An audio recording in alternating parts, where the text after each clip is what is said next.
भगवान कृष्ण ने गीता में कहा है कि जन्म और मृत्यु जीवन का एक चक्र है जिससे हर किसी को गुजरना पड़ता है। इसलिए संसार में जिसने जन्म लिया है उसकी मृत्यु भी निश्चित है और ये एक अटल सत्य है। जीवात्मा कभी नहीं मरती, सिर्फ शरीर मरता है और सभी प्राणी अपने कर्मों के हिसाब से ही जन्म मरण भोगते हैं। इसलिए हमें मरने वालों का शोक नहीं करना चाहिए। इसी सत्य को समझने के लिए ही मैं बनारस आई हूँ। जीवन में एक बार बनारस हर इंसान को क्यों आना चाहिए, इसकी झलक आज मैं आपको दिखाने वाली हूँ। मैं वादा करती हूँ कि आप इस वीडियो को पूरा देखने के बाद आप खुद को बनारस आने से रोक नहीं पाएंगे।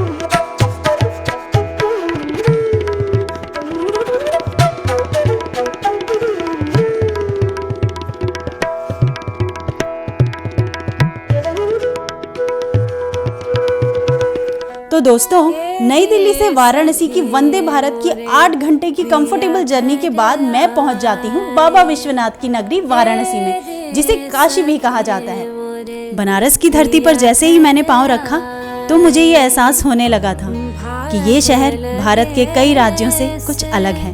और ये क्यों अलग है ये हम आगे देखेंगे। अब किसी भी शहर में जाने से पहले मेरा मेन टास्क होता है एक अच्छा बजटेड होटल ढूंढना।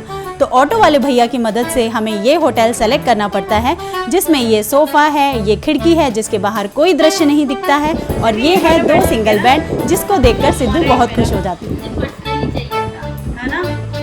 ये सही रहता है, कम से कम तुम मेरी साइड तो नहीं लाते तो नहीं मारती, तुम मेरे को लाते मारती हो यार। राधा रानी कैसा लग रहा है? तो गाइज यहाँ पर ना होटल की कोई कमी नहीं, आप कहीं पर भी रुक सकते हो।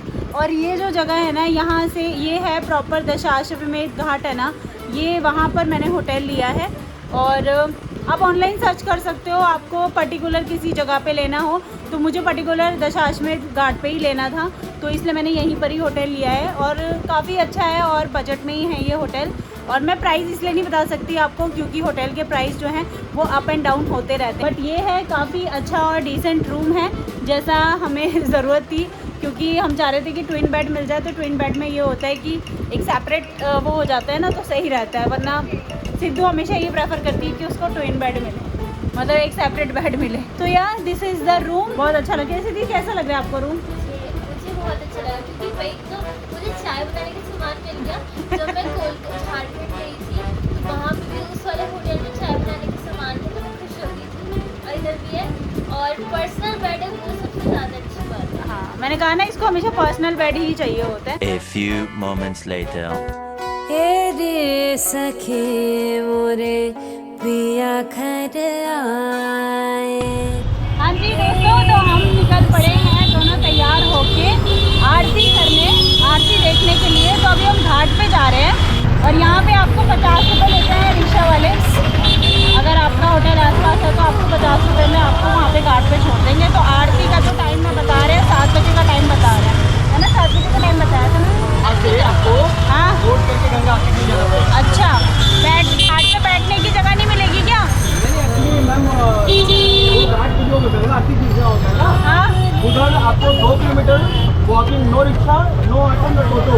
अच्छा, तो बगल में घाट है, वहाँ से गाड़ी, ये बगल में घाट, यहाँ तक घाट तक छोड़ेंगे, वहाँ से बोट करके पूरा घाट और गंगा आरती जब तक खत्म नहीं होगा तब तक वो बैठा के बोट से आरती दिखाएगा। और दिखाने के बाद जब वो खत्म हो जाएगा तो आपको लेकर घाट पर आ जाएगा। क्या कह रहे हैं? आरती देखिए, आप मेरे को कॉल कर देना तो मैं आप यहीं पे आ जाऊँगा। ऊपर से आए हम, अब ये ये नीचे की तरफ आ गया क्योंकि गंगा जी का घाट जो है वो नीचे है।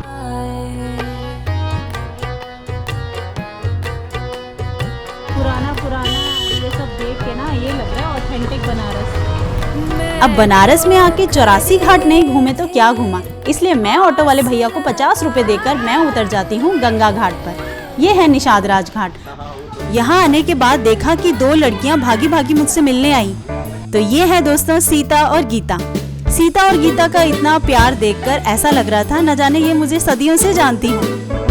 दोस्तों मैं बिल्कुल नहीं जानती थी कि ये 84 घाट की नौका विहार की यात्रा मेरे लिए कितनी ज़्यादा मेरी लाइफ टाइम के लिए यादगार होने वाली है, इसका मुझे ज़रा भी आइडिया नहीं था।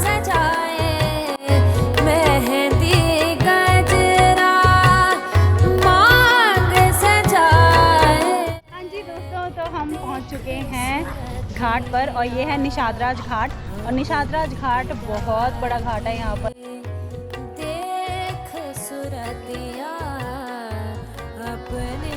बहुत बढ़िया है यहाँ पर तो गंगा मैया है, वहाँ तक है यार, देखो पीछे तक है, जहाँ तक मतलब मेरी नज़र भी नहीं जा रही वहाँ तक है।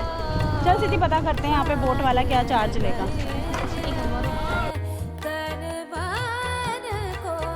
अब बनारस में कान्हा जी और राधा रानी को गंगा स्नान तो कराना ही था और ये गंगा स्नान पाकर दोनों बच्चे इतने खुश हुए कि इसका एहसास मैं कर सकती थी। दोस्तों यहाँ आकर मैंने एक खास बात और देखी कि यहाँ पर जैसे 15-20 साल पहले बच्चे आउटडोर एक्टिविटीज़ किया करते थे, आज भी यहाँ के बच्चे वैसे ही करते हैं। कुछ तैरते हैं, क्रिकेट खेलते हैं, गुल्ली डंडा खेलते हैं और कुछ बच्चे गंगा किनारे बैठकर पूरे लैंडस्केप की पेंटिंग बनाते हैं। बहुत अच्छा लगा यार ये सब देखकर। अच्छा, बिहार से यहाँ से पढ़ाई कर रहे हो? अरे वाह। कानू को यहाँ पे फ्रेंड्स मिल गए। कानू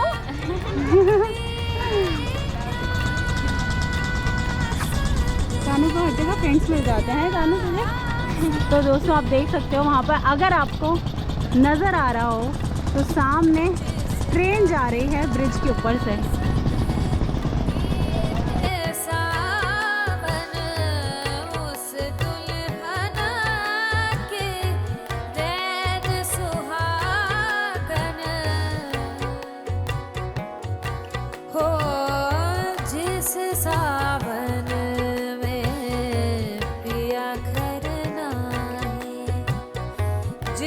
यहाँ पे अभी मैंने बोट के प्राइस पता करे तो यहाँ पे बोट वाला 84 घाट घुमाने के आपको 4,500 रुपये बोलेगा। तो आप यहाँ पे बार्गेनिंग भी कर सकते हो क्योंकि 4,500 रुपये। और अगर देखो, अगर जैसे आपको एक साथ ही सारे 84 घाट घूमने हैं ना, तो आप शाम को 4 बजे आओ, ठीक है, या फिर 3 बजे आओ। तो वैसे तो आजकल धूप कम होती है क्योंकि रेनी सीज़न है, इसलिए तो 3-3,500 हज़ार में भी बात बन जाती है, ठीक है। अगर आप प्राइवेट बोट बुक करके जाते हो तो, या फिर आपको इससे भी कम डील में मिल जाता है तो और भी अच्छी बात है। और अगर आप शेयरिंग में जाना चाहते हो तो शेयरिंग में भी आपको 500 रुपये चार्ज लगता है पर पर्सन, जिसमें आपको सारे घाटों पे ले जाया जाता है। तो इसलिए टाइम से आओगे तो सभी घाट घूम पाओगे। अगर मेरी तरह देर से आओगे तो 84 घाट घूमते घूमते ना अंधेरा हो जाएगा। तो ये बात है। इस बोट में जितने आप देख रहे हो ना सामने, ये इसमें 30-40 बंदे बैठाते हैं और आप प्राइवेट बुक करके जाओगे तो आपके लिए और भी अच्छा है।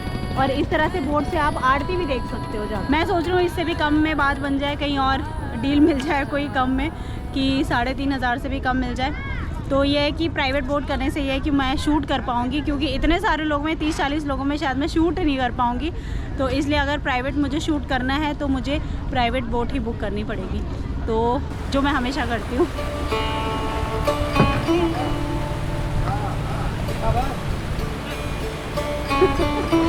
डर लग रहा है क्या देखो?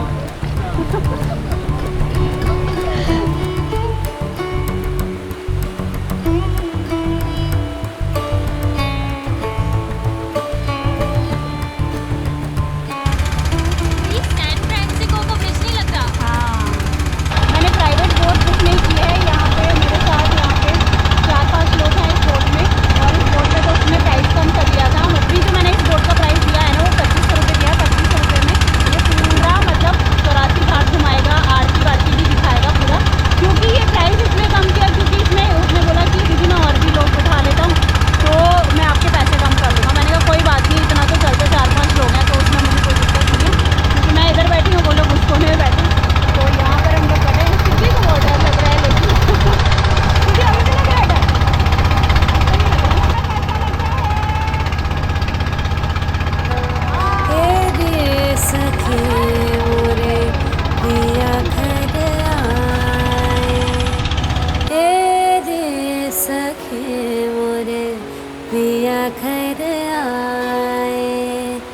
भाग लगे से आगा शाम का वक्त हो गया है, अंधेरा होता जा रहा है और आप देख सकते हो घाटों पर लाइटें जलना शुरू हो गई हैं। और जब ये पूरा अंधेरा हो जाएगा तो यहाँ पर बहुत अच्छा लगेगा। देखिए पानी में रिफ्लेक्शन आप देख सकते हो। जब मैं वृंदावन गई थी तो वृंदावन में गंगा जी में गई थी और आज बनारस में मैं बहुत अपने आप को भाग्यशाली मानती हूँ कि बनारस में मैं यहाँ पर गंगा मैया में बोटिंग कर रही हूँ। गंगा मैया में सैर करने का मौका मिल रहा है मुझे, बहुत अच्छा लग रहा है, बहुत ही अच्छा। आप यहाँ से व्यू देखो। निर्धान को चरण लगायो, निर्धान को हे रे सखे मोरे पिया खरदाए, हे रे सखे मोरे पिया खरदाए। तो दोस्तों सामने जो देख सकते हो ना, वो हाथ जोड़े हुए वो है नमो घाट, जो कि मोदी जी ने अभी इनॉग्रेशन किया था इसका। वो देखो सामने लिखा हुआ है नमो घाट। तो वहाँ पर भी हम चलेंगे, लेकिन आज नहीं, हम मे भी कल चलेंगे वहाँ पर। यहाँ से आप गंगा जी का शानदार नज़ारा देख सकते हो। खड़े थे मैं तो खड़े थे तो दोस्तों क्या आप जानते हो कि बनारस में आकर गंगा जी में लोग नौका विहार इतना क्यों करते हैं? क्योंकि भगवान श्री राम और माता सीता ने नौका विहार किया था बनारस में। तो इसीलिए तब से ये प्रथा चलती आ रही है कि बनारस में आकर गंगा जी में नौका विहार हर कोई करता है। हर कोई, ऑलमोस्ट सभी ने ही किया होगा यहाँ पर। तो इसलिए बहुत शुभ माना जाता है इसको, क्योंकि भगवान ने किया तो इसीलिए हमें उनको फॉलो करना चाहिए। तो इसलिए आज हम भी नौका विहार कर रहे हैं। तो ये तो मैं पहले से ही सोच कर आई थी कि जब भी मैं बनारस जाऊँगी और गंगा जी में नौका विहार तो मैं ज़रूर करूँगी। हार गए दोस्तों ये आप देख सकते हो, ये है शीतला घाट। को हार गए मैं करबान को रे सखी। मैं इतनी बड़ी गंगा जी ना मैंने नहीं देखी था। बहुत बड़ी गंगा जी है यहाँ पर। हरिद्वार में भी देखी है, लेकिन इतना बड़ा स्पेस देखने को नहीं मिलता है। यहाँ पर तो सच में बहुत बड़ी है। वहाँ तो चलो बैरिकेड्स वगैरह बना दिए हैं, डिवाइड कर दिया है गंगा जी का पानी, लेकिन यहाँ पर गंगा जी का पानी जो है ना, मतलब डिवाइड नहीं किया हुआ, पूरा चौड़ी है, इतनी लंबी है, मेरी आंखें देख भी नहीं पा रही, इतनी दूर तक है यहाँ पे गंगा। हंसते खेलते नाव में बैठकर मैं 84 घाट की यात्रा करने निकल तो पड़ती हूँ, लेकिन मैं नहीं जानती थी कि आने वाले कुछ ही पलों में मैं वो दिखने वाली हूँ जो शायद जिनके सवालों के जवाब मैं ढूंढना चाहती थी, जिस सत्य को मैं पहचानना चाहती थी, उन सभी सवालों के जवाब मुझे कुछ ही पलों में मिलने वाले थे। और वो मोमेंट मेरी ज़िंदगी का सबसे यादगार मोमेंट होने वाला था। जिसका पिया बाय द वे दोस्तों, अगर आपको इस तरह से ग्रुप में आना है, बोट में बैठना है, तो 100 रुपये पर पर्सन के हिसाब से ये लोग लेकर जाते हैं, अगर ज़्यादा लोग होते हैं तो। दोस्तों वाराणसी इतना प्रसिद्ध क्यों है, इसे मैं ब्रीफ में समझाती हूँ। वाराणसी, बनारस, काशी एक ही शहर के 3 नाम हैं और ये तीनों नाम अलग अलग समय पे पड़े हैं। काशी वाराणसी का सबसे पुराना नाम है। काशी विश्व के सबसे पुराने शहरों में से एक है। वाराणसी इतना प्राचीन शहर है कि इसका जिक्र वेदों में भी मिलता है, जैसे कि ऋग्वेद में और अर्थवेद में। वाल्मीकि जी की रामायण और महाभारत में भी काशी का जिक्र किया गया है और कहा जाता है कि काशी की स्थापना भगवान शिव ने खुद की थी। इसलिए इतना समय बीतने पर भी वाराणसी काशी का महत्व कम नहीं हुआ है संसार में। भगवान शिव द्वारा काशी का बसाया जाना, उसके बाद कई पुराने मंदिरों का अभी तक होना, जिनकी आयु अभी भी 5000 साल की हो चुकी है, और काशी विश्वनाथ मंदिर का होना, साथ ही काशी के किनारे पवित्र गंगा नदी का होना वाराणसी को पूरी तरह से धार्मिक स्थान बनाता है। इसके साथ साथ मैंने एक और चीज़ यहाँ पर नोटिस की कि वाराणसी में 2 तरह की भाषाएं बोली जाती हैं, एक हिंदी और एक भोजपुरी।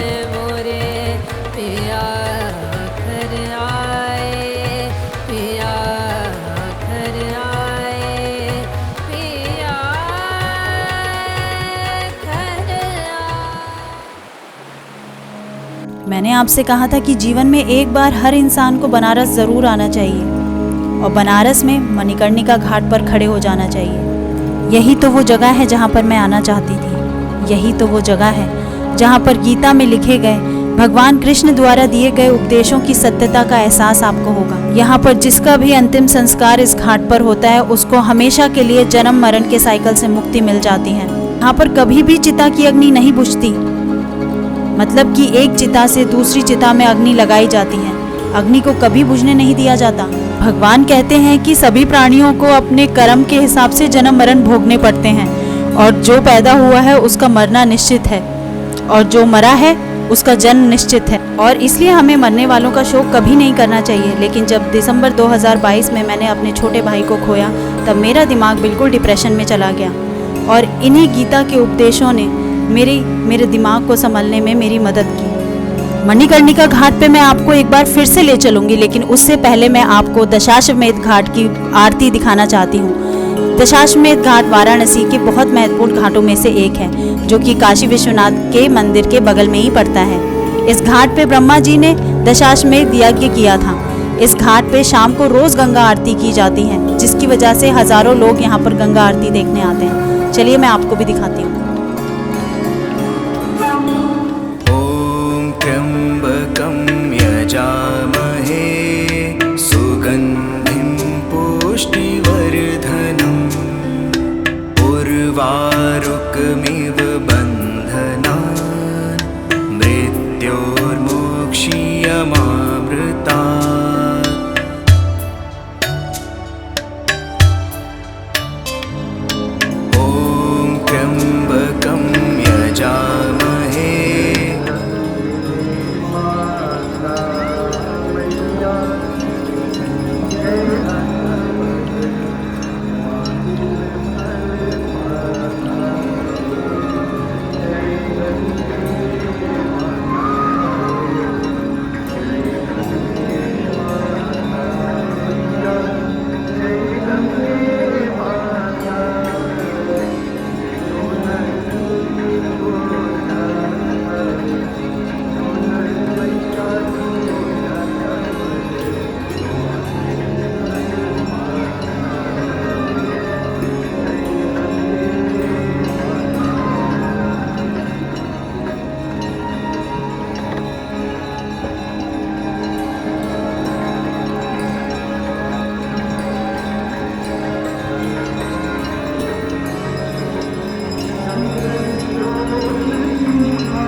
तो दोस्तों यहाँ पर मैंने फ़ोटोग्राफ्स ले ली हैं और यहाँ पे फ़ोटोग्राफ डेवलप होके भी आ गई हैं। 50 रुपीज़ पर कॉपी था, तो मैं महाकाल भी गई थी तब भी मैंने ये काम किया था, क्योंकि मोबाइल वगैरह में तो देखो फ़ोटो डिलीट हो जाती है, यादगार चली जाती है, लेकिन इस तरह से हार्ड कॉपी लेना बड़ा मज़ा आता है मुझे ऐसे करने में। तो आजकल मैं यही कर रही हूँ। तो अब यहाँ पर सारी बोट जो है वो चल चुकी हैं। तो चलिए चलते हैं वापस घाट की तरफ घूमने। आरती का समापन हो चुका है, अब सारी बोट जो है वो निकलना चालू हो गई है। अब लगेगी वगेगी तो नहीं नहीं कहीं लगेगा नहीं, बस हाथ अंदर एक दूसरे की बोट में कहीं ठोक मारे, ऐसा तो कुछ नहीं है ना। वो मतलब अभी बैठ जाए बिना जैकेट के क्या? नहीं, जब चलेगा तब पहनना पड़ेगा। डर तो लगता ही है ना, सब पास में आएंगे, टकराव होगा, हाँ। इसकी वजह से। सुन लिया आप लोगों ने क्या कह रहे हैं भैया, तो ये सावधानी बरतनी पड़ेगी, तो इसलिए जैकेट ज़रूर पहन ले। मेरे भाई का मेरी ज़िंदगी से जाना और मणिकर्णिका घाट पर आने के बाद मुझे क्या एहसास हुआ, उसकी कुछ और बातें मैं आपके साथ शेयर करना चाहती हूँ। तो अब मैं आपको एक बार फिर से मणिकर्णिका घाट लेकर चल रही हूँ। वहाँ पर कुछ और चीज़ें मैं आपके साथ शेयर करना चाहती हूँ। अब कुछ ही देर में मैं आपको लेके चलने वाली हूँ अस्सी घाट पर। और यहाँ पर दशाश्वमेध घाट पर आरती समापन होने के बाद सभी बोट्स एक एक करके निकलती हैं और पानी का बहाव जो है ना वो यहाँ पर इस वक्त तेज़ होता है, क्योंकि आरती जब होती है तो आरती के टाइम पर यहाँ पर ऐसे ही माहौल हो जाता है, बहुत भीड़ होती है, बहुत ज़्यादा। पानी ठंडा तो बहुत है, लेकिन इतनी ज़्यादा ह्यूमिडिटी फील हो रही है, बहुत ज़्यादा ह्यूमिडिटी हो रही है यहाँ पर।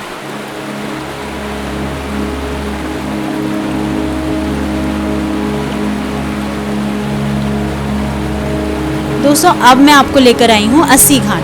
गंगा और अस्सी नदी के संगम पर स्थित अस्सी घाट वाराणसी के सबसे दक्षिण में स्थित घाटों में से एक है।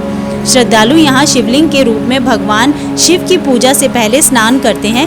ये वो स्थान है जहाँ लंबे समय के लिए आए विदेशी छात्र और पर्यटक आते हैं। यह वही अस्सी घाट है जहाँ मशहूर भारतीय कवि तुलसीदास जी ने रामचरितमानस जैसे ग्रंथ की रचना की थी। इस घाट पर शिवरात्रि जैसे बड़े त्योहारों पर लगभग 22,000 से भी ज़्यादा लोग आते हैं और शाम को प्रत्येक दिन 7 बजे के टाइम आरती का आयोजन किया जाता है। जब कभी भी किसी तीर्थस्थल पर जाते हैं ना, वहाँ पे अलग ही एक्सपीरियंस होता है, मतलब सब जगह का अलग अलग होता है। यहाँ पे जो एक्सपीरियंस फील हो रहा है ना, सबसे ऐसा लग रहा है कि न जाने कितने सालों पुरानी जगह पर मैं आई हूँ और ये कलयुग है ही कलयुग, मतलब ऐसा लगता है कि प्रॉपर क्योंकि बिल्कुल अलग है। मतलब हम लोग मेट्रोपॉलिटन सिटी में रहते हैं, तो अगर उससे कंपेयर करूँ ना तो ये ऑथेंटिसिटी ना सच में ये बड़े बड़े शहरों में आपको नहीं देखने को मिलेगी जो आपको मैं जो यहाँ बनारस में देखने को मिल रहा है ना। मुझे खास करके नौका विहार करते हुए आरती देखते हुए, आरती मैंने हरिद्वार की भी देखी, आरती मैंने हरिद्वार की हर जगह की देखी, लेकिन यहाँ की जो आरती हो रही है यहाँ पे इस तरह से आपको जो मैं व्यू दिखा रही हूँ ना, ये यहाँ का जो एक्सपीरियंस है ना, इसको मैं अपने वर्ड में एक्सप्लेन नहीं कर सकती। आपको उसके लिए यहाँ पर आना पड़ेगा, यहाँ पर आके ही आपको वो फील होगा जो अभी मैं फील कर रही हूँ। क्योंकि सच में कई सारी चीज़ें ऐसी होती हैं कि हमारे पास ना शब्द नहीं होते उसको एक्सप्लेन करने को, उसकी ब्यूटी एक्सप्लेन करने के लिए। तो आज मेरे साथ वही है कि मैं एक्सप्लेन नहीं कर पा रही हूँ कि मैं कितना अच्छा महसूस हो रहा है मुझे यहाँ पर आकर। अच्छा, जब आप यहाँ पर आओगे तब आप मेरी ब्यूटी समझ पाओगे।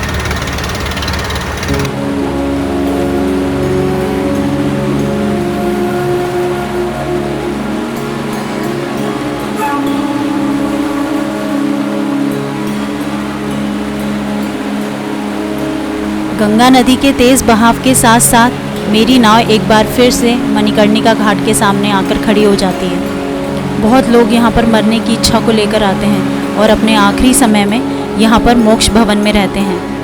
कहते हैं यहाँ पर जिसके भी प्राण निकलते हैं वो हमेशा हमेशा के लिए जन्म मरण के चक्र से मुक्त हो जाता है। ज़िंदगी भर इंसान पैसे और प्रॉपर्टी के पीछे भागता है और उसको पाने के लिए ना जाने कितने लोगों को मार देता है, कितने लोगों का दिल दुखाता है और अंत में सबका यही हश्र होता है। और अपने इन्हीं पापों के कारण वो फिर से जन्म लेता है, फिर से मरता है और इसी जन्म मरण के बंधन से कभी नहीं छूट पाता।